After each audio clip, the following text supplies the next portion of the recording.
još jedne predivne pesme naše uvažene poete Dragane, koja je na upravo završenom konkursu Pravoslavlje dobila posebnu pohvalu. Pesma je posvećena majci, iskonskom izvoru života, ljubavi, brige, pažnje, čežnje.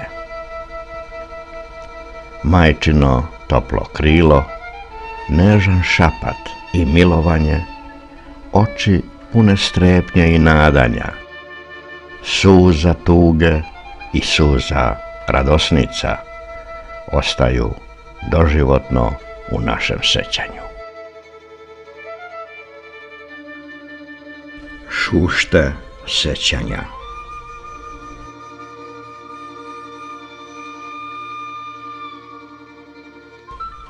Kad se iz sveta vratim i svratim u dom gdje sam odrasla i kad je nema, miriše haljina njena.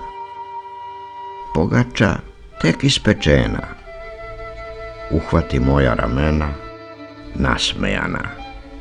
Miriše majka na sreću, razliva se toplina preko usana.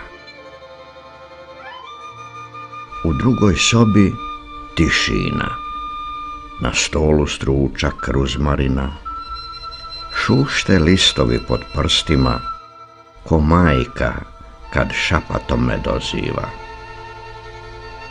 Zatvorim oči i čujem blagi bas. Znala sam da ćeš doći, mesec mi doneo glas. Tumaram kroz kuću tamo amo, a njena senka me prati.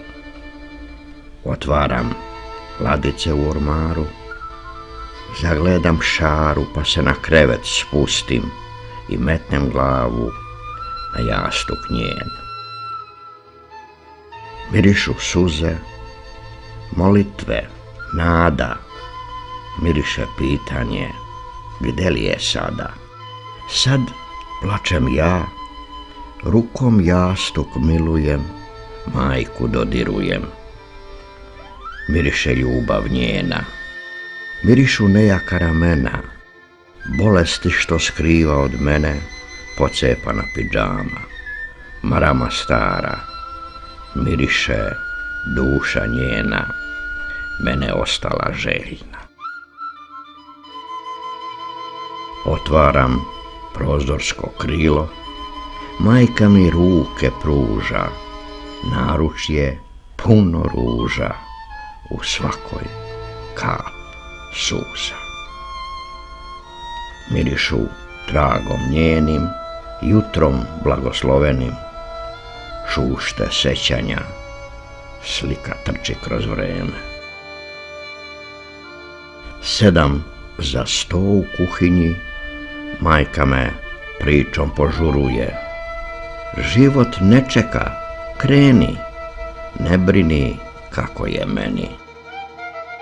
I vidim mnogo briga, neprespavanih noći, čujem molitve glas, Bože, zaštiti i spasi, ruka tvoja nek joj je spas.